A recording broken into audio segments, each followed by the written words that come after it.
Reporter Christian Collins was on the scene to get the facts.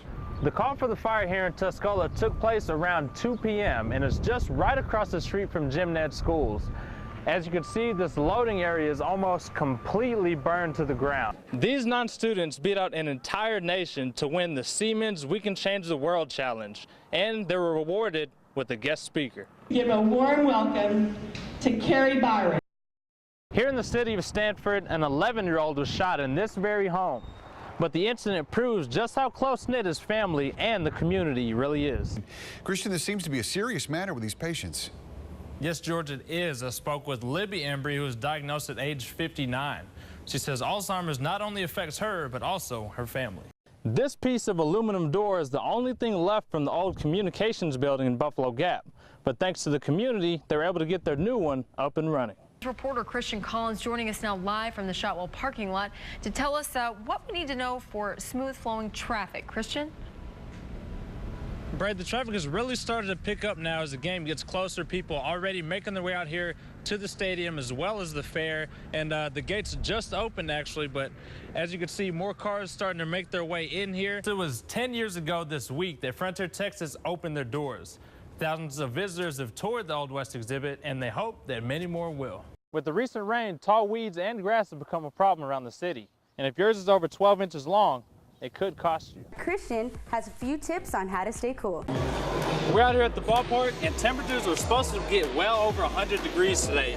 What can fans do to keep their cool and enjoy the game here? The morning drive on South 1st Street can be hectic and dangerous for pedestrians. It's always busy. To help out, the city of Abilene included new crosswalks as part of the recently completed South 1st beautification process. We have two on South 1st, one at Butternut, one at Oak, and we have a third one out at Dub Wright and Hartford. The total project for the enhancement was $1.2 million. Of that, $180,000 went to the improvements at the two intersections here in town. Why so much? Well, they're not your ordinary crosswalks. Wait to cross South 1st Street at Butternut. Wait. Traveling south. Volume will adjust to the amount of traffic coming through. James Rogie is the city of Abilene traffic engineer. You feel the button vibrate, you see a little red light comes on, it tells you to wait. Wait. It tells you where you're at, what intersection, and it tells you which direction you're fixing to travel. Wait to cross Oak Street at South 1st Street. Wait. Traveling west. These upgrades will be especially helpful for those with disabilities such as being in a wheelchair, deaf, and even blind. Mary Kendrick has been completely blind for 20 years. I'm very excited about it. I know other of my blind friends are excited about it and hoping that we'll have it in more areas. We went with her as she tried the crosswalk out for the first time. I'm going to press this and then it will tell me when.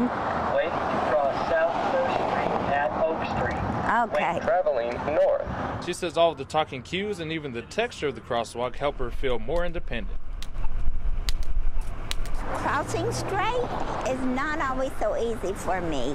I have a lousy sense of direction, so having some audible cues helps, and where they have the texture, that definitely helps. That is a big plus. It enables me and others to feel that we can cross with less stress and that we can cross feeling safer. So regardless of whether you have a disability, the crosswalk should be able to make crossing the street easy.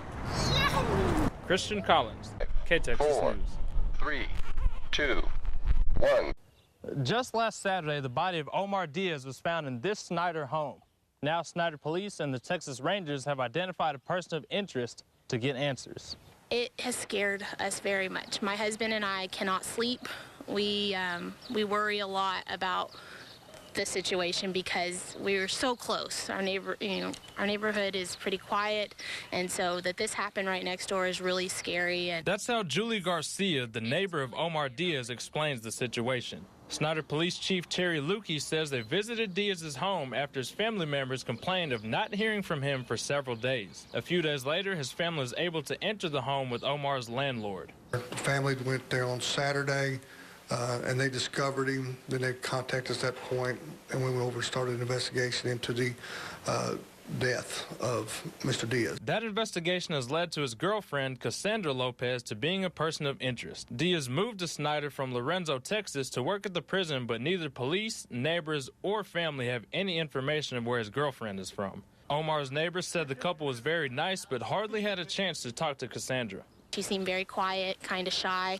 Also missing from Diaz's home is his red 2004 Pontiac Grand Am, who his neighbor says has been gone for several days. Diaz's neighbors spoke with his family and says they were patiently waiting for answers. They're just very distraught. They're very sad. They don't know why this would happen. Not much is known about what actually happened in this home, but police and the Texas Rangers are continuing their investigation. I'm Christian Collins.